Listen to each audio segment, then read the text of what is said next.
Okay, हमने कल chapter 2 शुरू किया था यूनिट 1 का, जो गाउस के नियम पर निर्भर है। गाउस का नियम में आपको बताया, हमने कूलॉम के नियम से गाउस के नियम का डेरिवेशन या निरूपण भी बताया, ठीक है। उस क्रम में आज हम ले रहे हैं आवेशित चालक की सतह पर बल। देखिए, हमने चूंकि आपको लैम्डा, सिग्मा और रो 3 चीजें बताई थी घनत्व के आधार में। सतत आवेश का जो घनत्व होता है लंबाई के हिसाब से हमने उसको कहा था रैखिक आवेश घनत्व लैम्डा। अगर क्षेत्रफल का है, क्षेत्रफल का जो घनत्व था आवेश घनत्व, उसको हमने कहा था सिग्मा। और आयतन पर जो आवेश घनत्व था उसको हमने कहा था रो। तो जब हम किसी सरफेस की बात करते हैं तो हम किसका इस्तेमाल करते हैं? क्षेत्रफल वाले पृष्ठ आवेश घनत्व का बात करते हैं। क्षेत्रफल किसका हो सकता है? रेक्टेंगल भी हो सकता है, पट्टिका हो सकती है, चौकोर परत हो सकती है, यानी ऐसी कोई आकृति, ऐसा कोई ढांचा, ऐसा कोई चालक, ऐसा कोई निकाय जिसकी निश्चित कोई आकृति होती है और जिसमें कोई क्षेत्रफल होता है। जब हम क्षेत्रफल की बात करते हैं तो हम सिग्मा पृष्ठ आवेश घनत्व की बात करते हैं। तो सीधी सी बात है, हमने एक क्षेत्रफल लिया, ठीक है। अब जब हमने क्षेत्रफल लिया और ये क्षेत्रफल वाला मान लीजिए कोई निकाय है, कोई एक चालक है, इस पर आवेश दिया।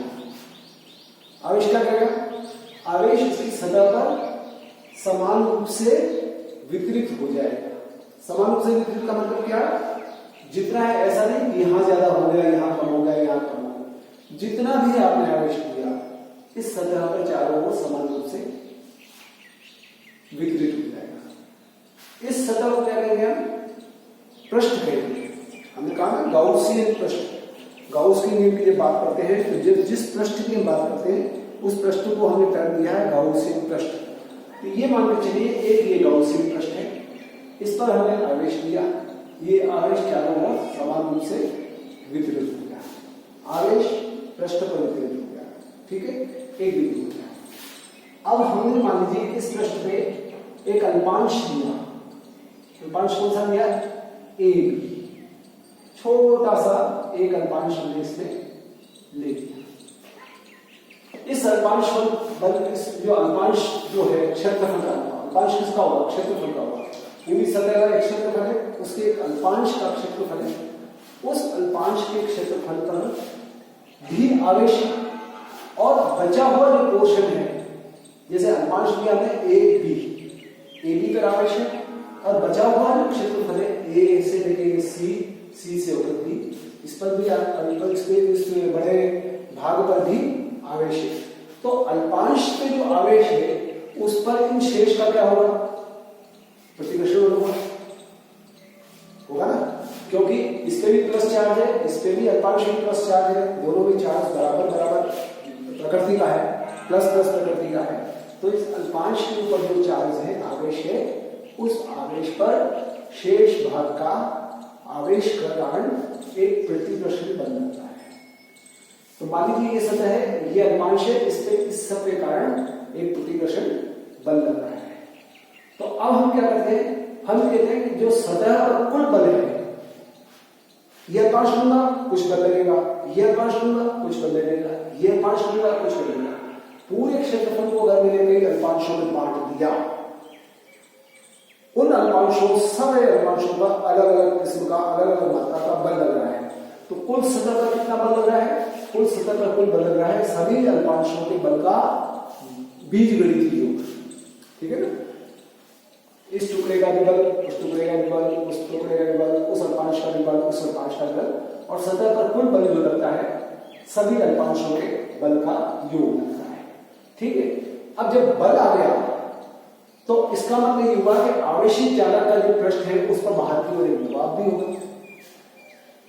हमने मैकेनिक्स में पढ़ा था कि जहां बल है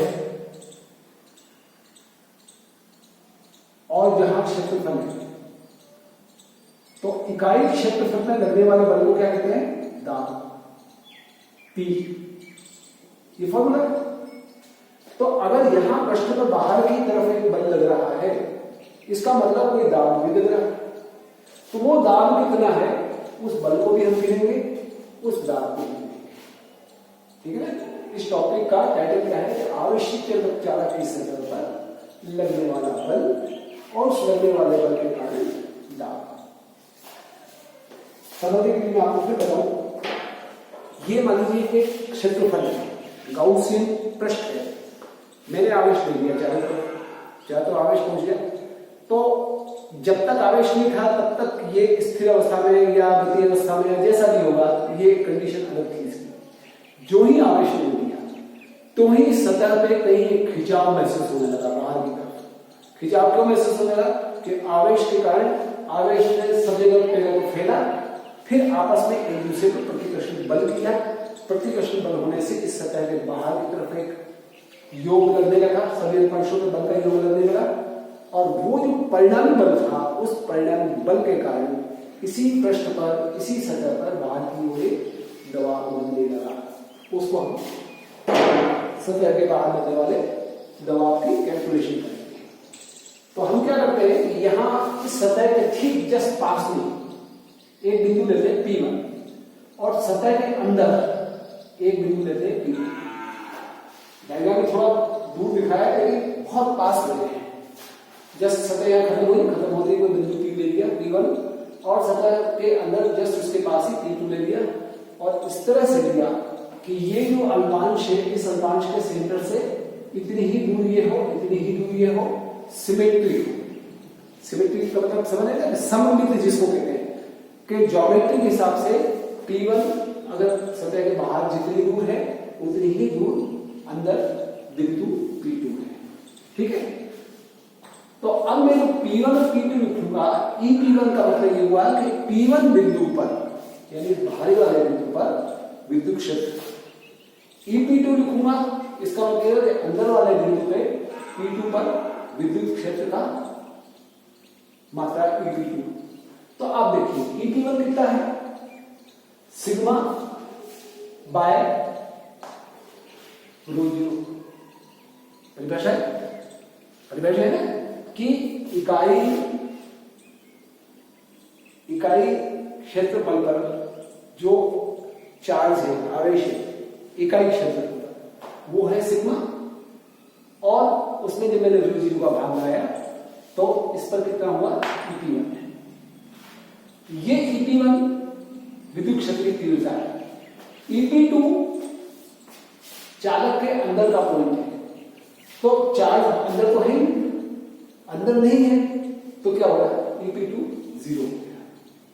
देखिए बिल्कुल क्रम से चल रहा हूं मैं, आपको पहला टुकड़ा EP1 की बात करनी है, EP2 की बात करनी है। EP1 सिग्मा बाय रो जीरो, या इसको क्या कहते हैं एप्सिलॉन कहते हैं, एप्सिलॉन जीरो, और EP2 जस्ट जीरो।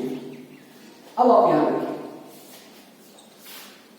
इस अल्पांश के कारण इस बिंदु P1 पर प्रतिकर्षण बल लगने के कारण विद्युत क्षेत्र की तीव्रता की दिशा कौन सी हुई, ये E1। ठीक है। और शेष जो भाग है उस पर जो चार्ज आवेश है उसके कारण इस बिंदु P1 पर भी बल भी लगा और विद्युत क्षेत्र की तीव्रता लगी। उसकी डायरेक्शन क्या होगी, उसको मैं मान लेते हैं P2 किसके कारण, शेष क्षेत्रफल ACD के कारण, और E1 किसके कारण, अल्पांश क्षेत्रफल के कारण। तो इस P1 पर जो विद्युत क्षेत्र की तीव्रता लग रही है वो विकिरण की योग्य के हिसाब से E1 भी लग रही है, E2 भी लग रही है, एक ही दिशा में। ठीक है। तो मैंने यहां EP1 का मतलब इस बाहरी बिंदु पर लगने वाले विद्युत क्षेत्र की जो तीव्रता है उसको लिख दिया EP1 बराबर E1 प्लस E2। ठीक है। मैंने अभी इसमें ऊपर चिन्ह नहीं लगाए हैं डायरेक्शन के, दिशा के समझने के हिसाब से। जब आप लिखेंगे दिशा की बात करेंगे तो हम दिशा वाला वेक्टर का चिन्ह लगा देंगे सदिश का। तो EP1 बराबर E1 प्लस E2 हो गया। EP2 हमने कही दिया अंदर कुछ आवेश नहीं है तो अंदर कोई विद्युत क्षेत्र नहीं है, EP2 0 हो गया। तो जब EP2 0 हो गया तो देखिए EP2 डिग्री हो गया और EP1 बराबर क्या है, E1 प्लस E2। ये EP2 बराबर 0 है और ये EP2 बराबर 0 है, ठीक है ना। और इस E1 E2 से E2 की कीमत क्या है, E1 माइनस E2 बराबर EP1 बराबर E1 E2, EP2 बराबर 0 यानी E1 माइनस E2। कैसे, ये तो समन्वय दृष्टि से था कि अंदर विद्युत क्षेत्र की तीव्रता शून्य होती है। E1 माइनस E2 कहां से आया, E1 माइनस E2 से आया कि EP1 पर इस बाहरी बिंदु पर जो क्षेत्र लगा था वो तो जुड़ गया E1 प्लस E2 और EP2 अंदर वाले पॉइंट पर एक तीव्रता तो जारी है, ये E1 किसके कारण, क्षेत्रानुसार क्षेत्र के कारण, और एक इतनी बड़े क्षेत्र के कारण एक विद्युत तीव्रता लगी होती है E2, वो किस तरह कर रही है, इस तरह। तो EP2 क्या है, EP2 है E1 माइनस E2, समझिए। EP1 बाहर वाला बिंदु क्षेत्रांश अल्पांश के कारण अल्पांश के कारण E1 लगा, शेष के कारण E2 लगा, दोनों की डायरेक्शन एक तरफ लगी, दोनों जुड़ गए, EP1 बराबर होगा E1 प्लस E2। EP2 में बहुत बड़ा क्षेत्र की तरफ से लगा है, अंदर की तरफ E2 है ना, और बाहर की तरफ लगा E1, तो दोनों का डिफरेंस कितना हो गया, E1 माइनस E2। और लेकिन E1 माइनस E2 और अंदर क्षेत्र 0 है, तो ये दोनों 0 भी दिख गया। इस 0 से क्या हुआ, E1 माइनस E2 बराबर 0, इसका मतलब E1 बराबर E2, ठीक है, ये एक बात आ गई। अब EP1 जो मैंने कहा था कि EP1 कितना है, EP1 कहां कितना है, E1 प्लस E2, ये EP1 बराबर E1 प्लस E2, तो EP1 बराबर E1 प्लस E2 बराबर E1 और E2 बराबर है, तो ये कितना हो गया 2E2, सिंपल सी गणित। टुकड़ों में ले रहा हूं, एक चीज का टुकड़ा ये दिया, एक चीज का टुकड़ा ये दिया, EP1 बराबर E1 प्लस E2, इससे E1 E2 आया, E1 के बराबर E2 आया, तो EP1 जो था E1 प्लस E2 ये हो गया 2E2, ठीक है। तो इससे हमारा फॉर्मूला आया E2 is equal to sigma by 2 epsilon जी। लेकिन आप ये देखिए EP1 बराबर है सिग्मा बाई ये एप्सिलॉन जीरो भी होता है, ये दिया ना क्वेश्चन से। तो EP1 बराबर 2E2 आने से ये चीज आ गई और एक ये चीज आ गई, इन दोनों को मिलाने से क्या हुआ, EP1 बराबर 2E2 भी है और EP1 बराबर सिग्मा एप्सिलॉन जीरो भी है। इसका मतलब ये हुआ कि अल्पांश जो AB है इस पर लगने वाला जो बल है वो बल कितना है, E2 dQ, E2 dQ, क्षेत्रीय तीव्रता और उससे चार्ज कितना है dQ। बल की परिभाषा क्या है, बल की परिभाषा यही तो होगी, हमने तीव्रता किसको कहा था, देखो तीव्रता किसको कहा था हमने, कूलम बल बटे आवेश, इकाई आवेश पर कूलम बल तीव्रता कहते हैं। तो ये तीव्रता, ये आवेश इंटू गुणा, तो कितना हो गया, फोर्स आ गया। कोई नई परिभाषा नहीं, ये कोई नया सूत्र नहीं दे रहा हूं, ये वापस वो ध्यान रखने वाली बात है कि बल बराबर E2 dQ क्यों आया, E2 तीव्रता है, dQ ये आवेश है, दोनों गुणा तो बराबर है। तो अल्पांश AB पर चार्ज कितना है, dQ है, बल कितना है, dF है, तो dF बराबर E2 dQ। अब E2 की कीमत मैंने कहां से उठाई, सिग्मा 2E0 है ना, इनटू dQ, ठीक है। और इसके साथ ही मैंने सिग्मा बराबर किसको कहते हैं, पृष्ठ आवेश घनत्व। पृष्ठ आवेश घनत्व का मतलब इकाई क्षेत्रफल पर जो आवेश है, तो फॉर्मूला में बस क्या है, इकाई क्षेत्रफल पर जो आवेश है वो तो घनत्व कहते हैं। सहती और आयतन में नहीं होता है, सहती में आयतन का भाग लगाया तो आपको घनत्व आ गया, वैसे ही क्षेत्रफल का भाग लगाया तो आवेश में तो सिग्मा आ गया।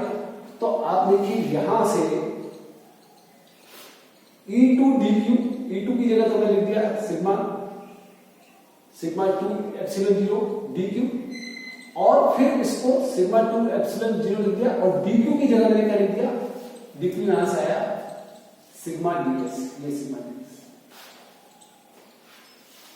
दो चीजें एक साथ चल रही है, टुकड़ों में बताया इसीलिए लगे याद रहने में ठीक है।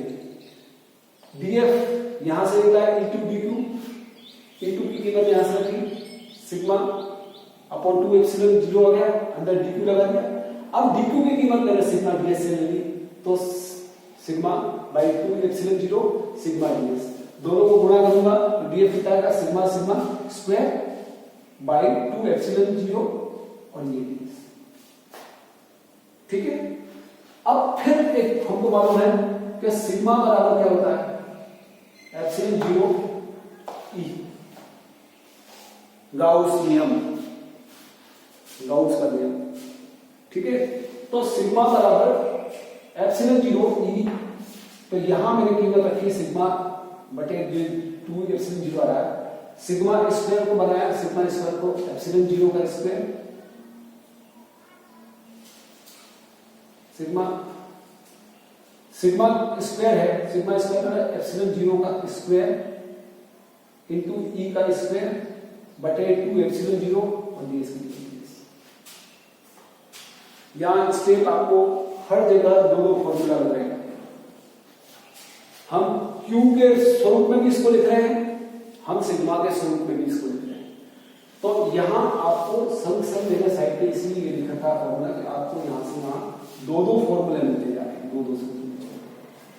तो df बराबर E2 dq यहां से आया, और यहां से दो चीज आ गई, df बराबर sigma square upon 2 epsilon 0 ds, और मैंने इसको सिग्मा की वापस वैल्यू रख दी, तो e के रूप में आ गया एप्सिलॉन 0 का square e square by 2 epsilon.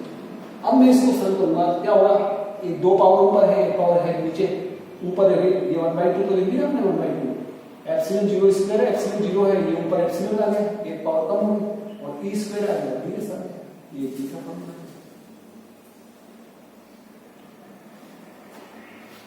ठीक है, तो df बराबर 1/2 एप्सिलॉन 0 e स्क्वायर ds, क्या है ये df है इस अल्पांश क्षेत्रफल के कारण लगने वाले बल की मात्रा।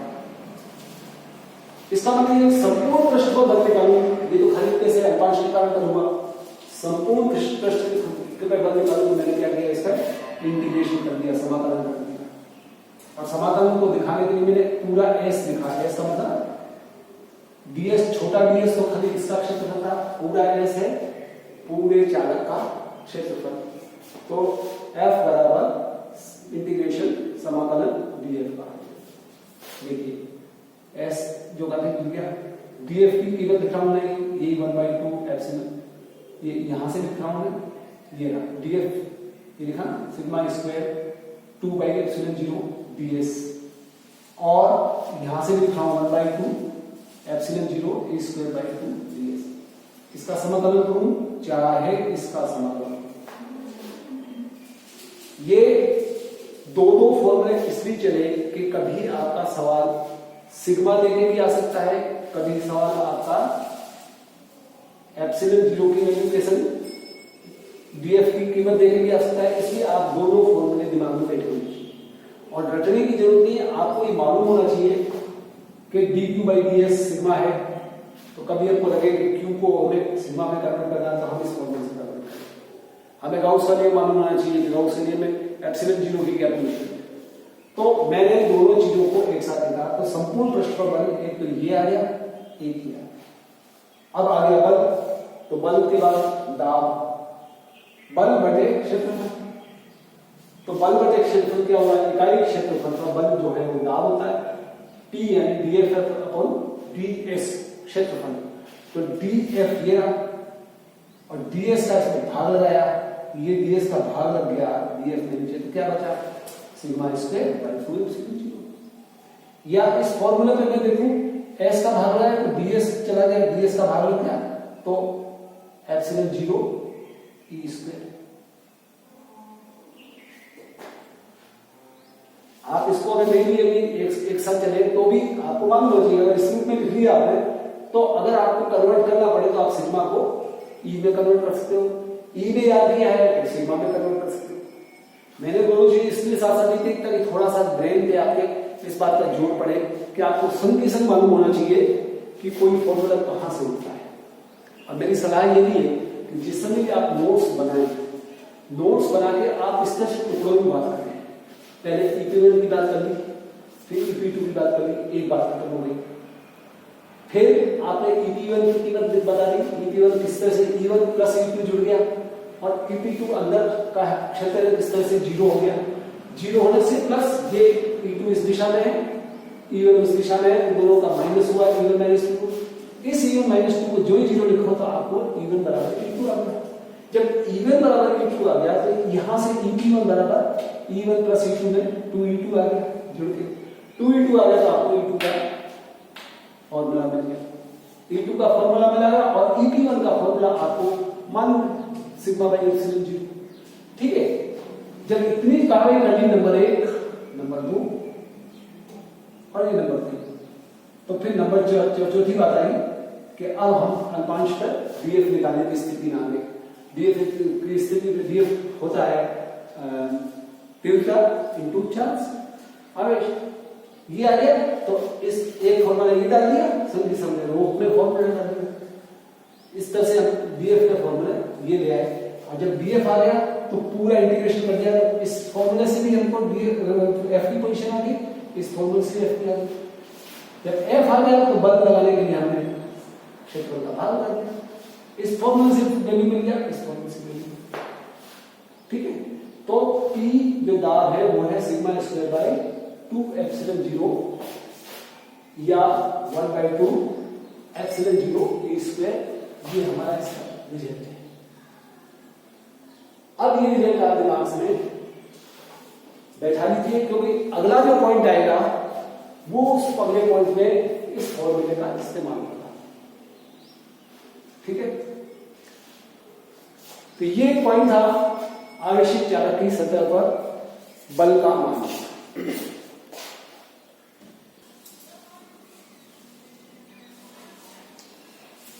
एक बिंदु और है, एक टॉपिक और है, विद्युत क्षेत्र के इकाई आयतन में ऊर्जा। क्षेत्र है, आयतन होगा, उस आयतन में ऊर्जा कहते हैं। अच्छा, ऊर्जा का अर्थ हम लोगों ने हमेशा समझाया कि जो हम कोई कार्य करते हैं किसी निकाय पर, वो कार्य उस निकाय में ऊर्जा के रूप में संचित हो जाता है। इसका मतलब ये हुआ कि यदि हमको विद्युत क्षेत्र के इकाई आयतन में ऊर्जा निकालना है तो हमें कुछ कार्य करना होगा, वह कार्य उस निकाय में ऊर्जा के रूप में संचित हो जाएगा।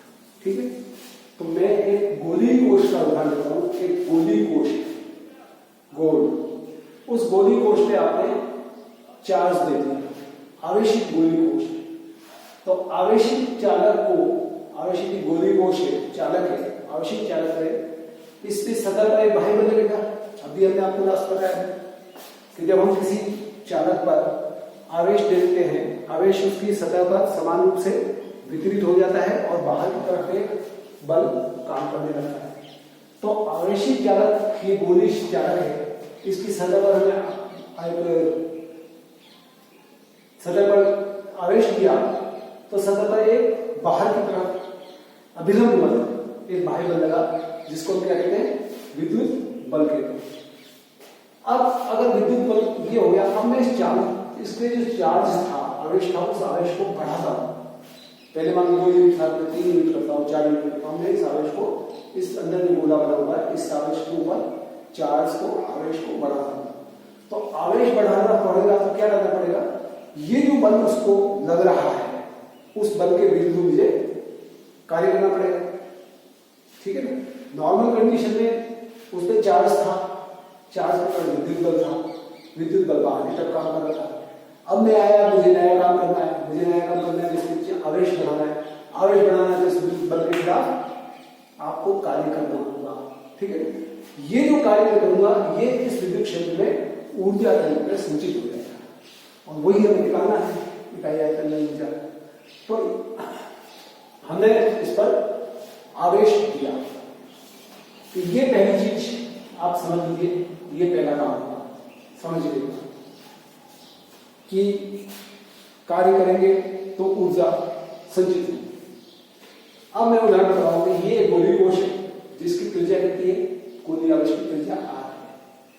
इसमें सिग्मा होने पर पृष्ठ आवेश घनत्व है, पृष्ठ आवेश घनत्व, पृष्ठ आवेश घनत्व का मतलब इकाई क्षेत्रफल पर आवेश की मात्रा, घनत्व, कुल कितना आवेश उसमें क्षेत्रफल का भाग लगा दीजिए तो आवेश घनत्व आ जाएगा। तो ये सिग्मा है गोले पर पृष्ठ आवेश घनत्व। ठीक है, P दबाव, गोले की सतह पर बाह्य दबाव, तो दबाव का होता है सिग्मा स्क्वायर बाई 2 एप्सिलॉन 0। ये जो अभी हमने डिराइव किया, P equal to sigma square upon 2 epsilon 0। ठीक है, सूत्र नंबर 1। और इसी पर P की गोले की सतह पर ही एक फोर्स भी लग रहा है, बल भी लग रहा है ना, उसको बाह्य बल कहते हैं। वो बाह्य बल कितना हुआ, प्रेशर इनटू एरिया। प्रेशर की परिभाषा क्या थी, प्रेशर की परिभाषा यही तो थी, फोर्स बटे एरिया। इकाई क्षेत्रफल पर लगने वाला बल दबाव है, तो बल कितना हुआ, F बराबर P इनटू A। तो प्रेशर कितना है, सिग्मा स्क्वायर बाई 2 एप्सिलॉन 0, और एरिया कितना है, गोला है ना, तो गोले का क्षेत्रफल कितना है, 4 पाई स्क्वायर r, 4 पाई r स्क्वायर।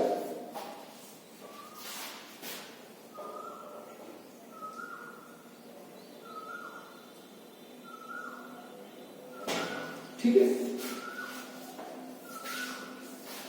4 पाई r स्क्वायर।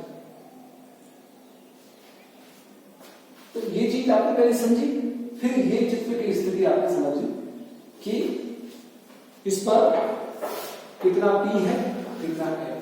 अब dw जो कार्य किया, ये dw क्या है, इस F के विरुद्ध गोले को मैंने चार्ज दिया, आवेश दिया है ना, तो गोले को आवेश देकर मान लीजिए इतनी दूरी है, इतना d है, ठीक है, इतनी दूरी से इसको मैंने संपीड़ित किया, गोला ये था संपीड़ित। ठीक है, त्रिज्या का गोला था और इतनी दूरी पे मैंने इसको संपीड़ित किया। इस संपीड़न में जो कार्य किया है ना, वो कार्य dw है, और कार्य बराबर क्या होता है, बल इंटू दूरी। मैकेनिक्स में पढ़ा ना, किसी वस्तु पे कार्य कितना होता है, जितना बल लगाते हैं और जितना उसका विस्थापन होता है, दूरी। तो यहां भी हुआ कि जो कार्य किया वो कार्य किया बल इंटू जो विस्थापन हुआ, dr जितनी दूरी हुई, r तो नॉर्मल दूरी थी इसकी, dr। तो f की कीमत मैंने रखी यहां से, sigma square by 2 epsilon 0 4 pi r square dot dr, ये dw की मात्रा है, सिंपल।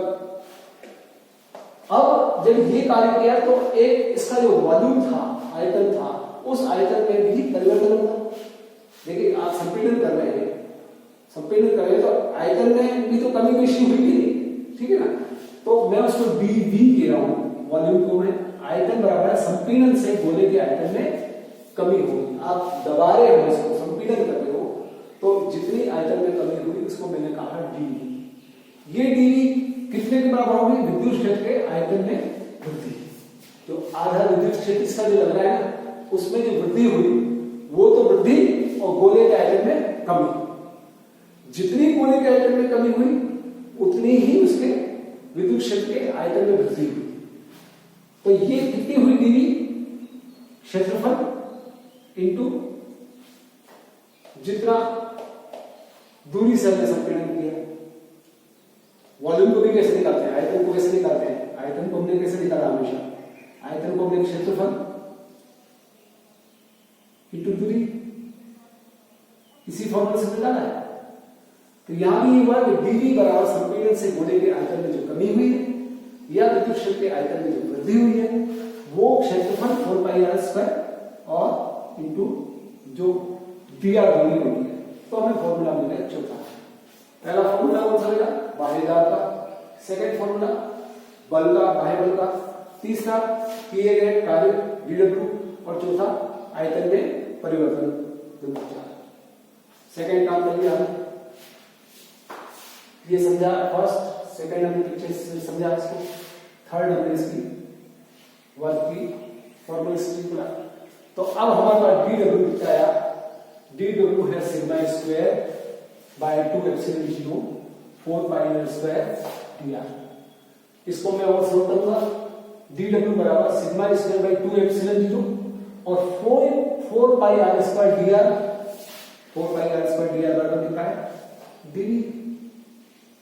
देखिए टर्निंग पॉइंट कहां आ रहा है? टर्निंग पॉइंट आ रहा है, पहले तो मैंने dw का फॉर्मूला निकाला और उसमें ये जो कीमत थी इस कीमत को मैंने इसका संबंध जोड़ा dv आयतन में परिवर्तन से। तो मैं इस 4 पाई आर स्क्वायर dr की जगह अब dr की बात खत्म होगी और dv आ गया। इस कीमत को मैंने समीकरण नंबर 4 से यहां तो dw आ गया sigma square by 2 epsilon 0 dv। इसलिए इसका मतलब हुआ कि ये तो हुआ एक अल्पांश वाली बात हम बता रहे हैं। संपूर्ण क्षेत्र में संचित ऊर्जा होगी वो क्या होगी? पूरा कार्य। तो पूरा इसमें ऊर्जा का नाम दिया u, कार्य हुआ पूरा w और w कहां से मिलता है? इस dw का मैंने समाकलन कर दिया, इंटीग्रेशन कर दिया है ना, इंटीग्रल कैलकुलस करा दी। तो इंटीग्रेशन करने से संपूर्ण क्षेत्र में संचित ऊर्जा u आ गई, वो इसके कार्य के बराबर है। कार्य को मैंने वैल्यू रखा sigma square by 2 epsilon 0 d। ठीक है, अब मैं इसको सोल्व कर रहा हूं, यानी u बराबर 1/2 एप्सिलॉन 0 और सिग्मा की कीमत कितनी है ना, इसने फॉर्मूले में लिया था सिग्मा बराबर एप्सिलॉन 0 इनटू विद्युत क्षेत्र E। तो मैंने इस सिग्मा स्क्वायर की कीमत ये रखी तो इसका स्क्वायर आ गया epsilon 0 square E square dV।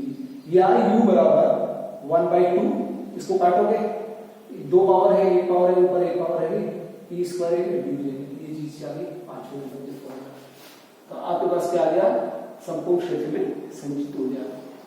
अब हमने क्या कहा? विद्युत क्षेत्र के इकाई आयतन में ऊर्जा। इकाई आयतन में ऊर्जा का मतलब क्या होता है? विद्युत क्षेत्र के इकाई आयतन में संचित ऊर्जा मतलब ऊर्जा घनत्व।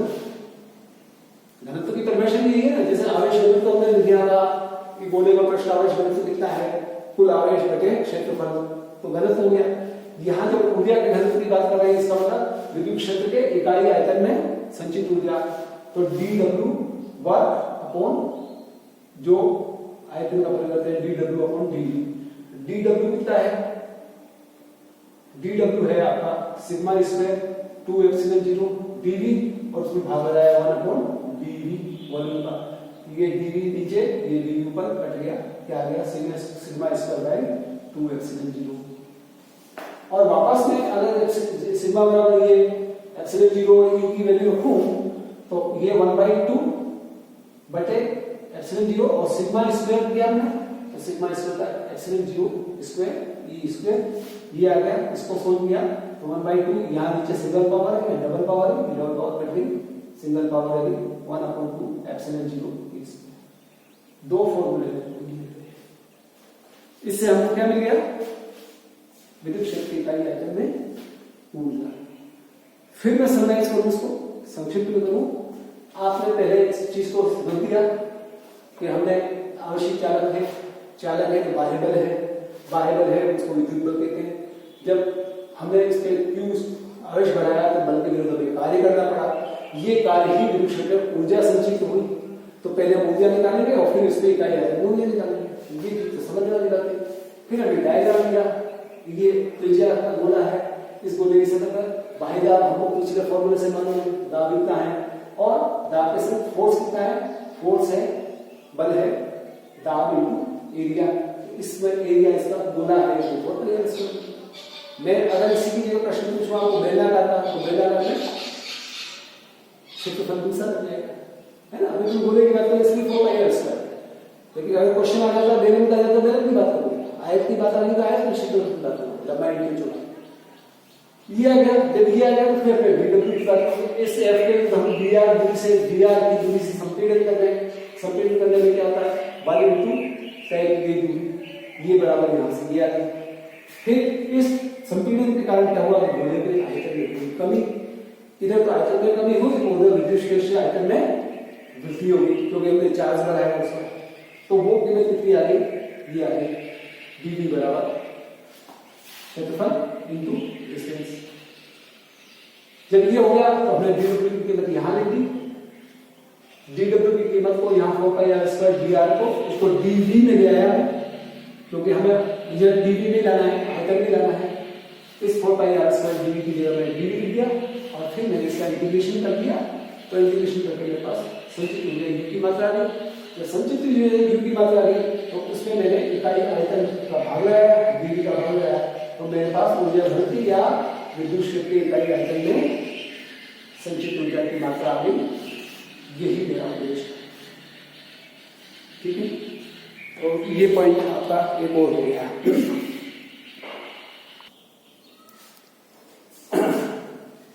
ये जो गाउस के नियम का अध्याय 2 है उसमें अब एक लास्ट टॉपिक ये है, साबुन के आवेशित बुलबुले का संतुलन, ठीक है।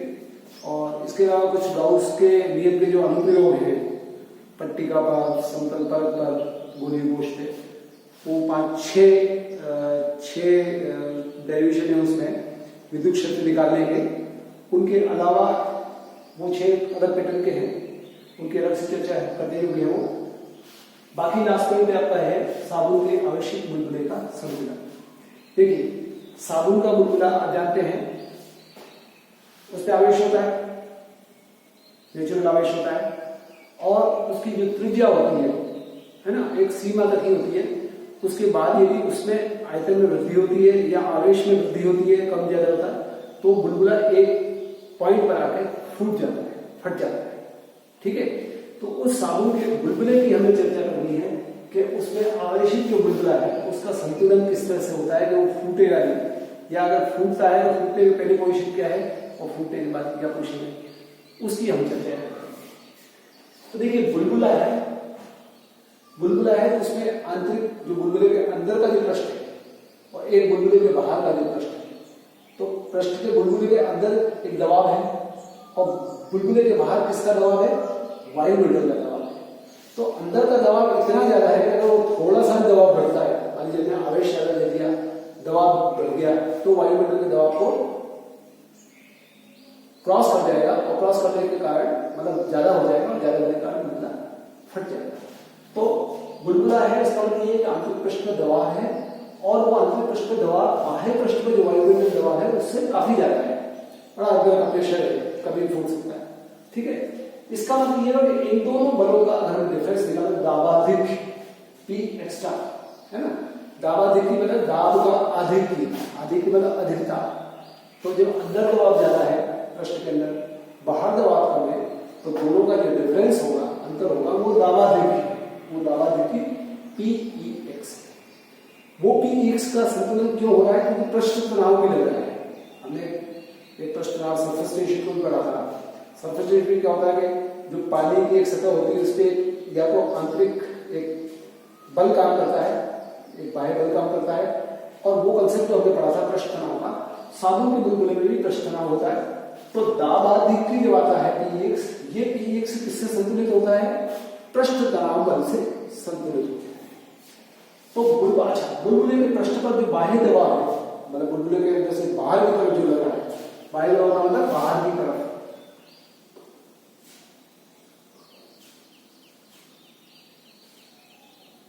चूंकि बुलबुला आवेशित है तो बाहर की दबाव कितना है, σ²/2ε0, ये जो हमने अभी निकाला, ठीक है।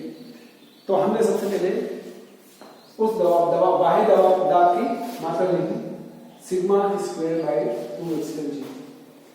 अब आप देखिए वो जो मैंने संतुलन वाली बात की कि पृष्ठ तनाव के कारण संतुलन बिगड़ जाता है, तो ये दाबाधिक्य है PEX, ठीक है, जो दाब का अधिकता है, और उसमें ये अंदर का बल जो जोड़ है, इन दोनों को बैलेंस कौन करता है, 4T/R, ठीक है। पृष्ठ तनाव, आर क्या है, बुलबुले की त्रिज्या। तो चीज यहां समझने के लिए कि बुलबुला है, बुलबुले में आवेश है, बुलबुले के अंदर दबाव है, बुलबुले के अंदर का दबाव बुलबुले के पृष्ठ के बाहर के वायुमंडल के दबाव से ज्यादा है। इसका मतलब ये ज्यादा है तो कोई दबाव देते हैं जिसको हम पीईएक्स कहते हैं।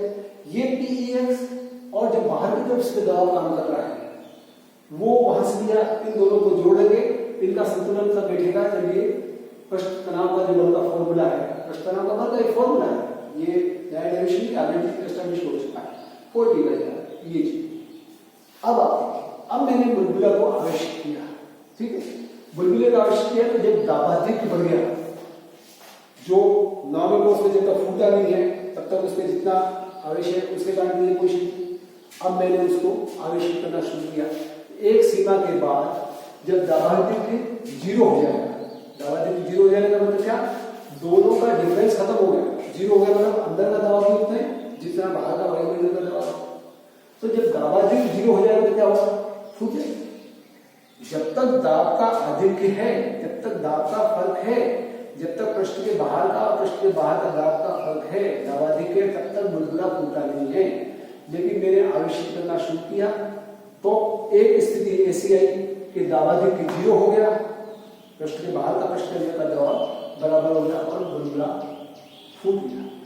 तो ये जो टर्निंग पॉइंट आता है जहां बुलबुला फूटता है या नहीं फूटता है, उस स्थिति में संतुलन करने हेतु, बैलेंस करने हेतु पीईएक्स जो है दाबाधिक्य कौन सा है, ये पीईएक्स जो है 4T/R माइनस सिग्मा स्क्वायर, यहां से फॉर्मूला निकला पीईएक्स दाबाधिक्य जो है पीईएक्स बराबर 4T/R minus sigma square by 2x नीचे। ये दाबाधिक्य 0 हो गया मतलब तो यहां से मैंने उठाया और फॉर्मूला लिखा 4T/R minus sigma square by 2x square 0 is equal to 0। इसका मतलब ये हुआ कि 4T ये माइनस वाली जो चीज है अगर उस तरफ जाएगी दाईं तरफ तो 4T/R बराबर सिग्मा स्क्वायर बटे 2x 0, यानी R बराबर R उल्टा कानून है तो ये सब चीज ऊपर होगी 4 दूनी 8 T एप्सिलॉन बटे सिग्मा स्क्वायर। इसका मतलब ये हुआ इस कंडीशन के लिए बुलबुले की त्रिज्या इतनी होनी चाहिए, R बराबर 8T एप्सिलॉन 0 बटे सिग्मा स्क्वायर। इस या ये कहें कि जो पृष्ठ आवेश क्या नाम है, जो घनत्व है, पृष्ठ आवेश घनत्व है, वो कीमत होनी चाहिए सिग्मा स्क्वायर निकालूंगा, ये स्क्वायर है तो इसका अंडर रूट करूंगा तो ये 8T एप्सिलॉन बटे R, ये इतना होना चाहिए। और जब इसकी बात करूंगा तो जो आवेश की बात करूंगा, आवेश कितना होना चाहिए, आवेश होना चाहिए घनत्व इंटू क्षेत्रफल, घनत्व इंटू क्षेत्रफल, ये तो आवेश है। सिग्मा किसको कहा था हमने, सिग्मा कहा था कुल आवेश बटे क्षेत्रफल, इकाई क्षेत्रफल में जो आवेश होता है उसको घनत्व कहते हैं। तो इसका मतलब ये हुआ कि कुल आवेश कितना होना चाहिए, आवेश होना चाहिए घनत्व इंटू क्षेत्रफल, घनत्व तो है पृष्ठ घनत्व है सिग्मा इंटू क्षेत्रफल कितना है 4πr², बुलबुला गोल है, गोले का क्षेत्रफल 4πr² होगा। इसका मतलब क्या, सिग्मा की कीमत भी मैंने यहां से under T0 epsilon 0 into 4πr², इसको समझ लिया तो Q बराबर। इसका मतलब हुआ कि साबुन के बुलबुले आवेशित बुलबुले का संतुलन के लिए 3 शर्तें क्या हुई, R को इतना होना चाहिए, सिग्मा इतना होना चाहिए, Q इतना होना चाहिए। एक चीज निकाल लो और ये फॉर्मूला आपको ध्यान में Q के और इसके, तो आप इसको निकाल सकते। तो हमारा आज इसके साथ ही जो सेकंड चैप्टर है गाउस का वो पूरा हो जाता है, सिवाय मैंने जैसा बताया इसमें कुछ अनुप्रयोग है, गाउस के नियम के अनुप्रयोग से कुछ गाउसियन प्रश्नों का जो विद्युत क्षेत्र की तीव्रता निकालते हैं उसकी, उनको छोड़कर ये आपका गाउस का चैप्टर सेकंड यूनिट फर्स्ट इस सेक्शन के साथ पूरा होता है। Thank you.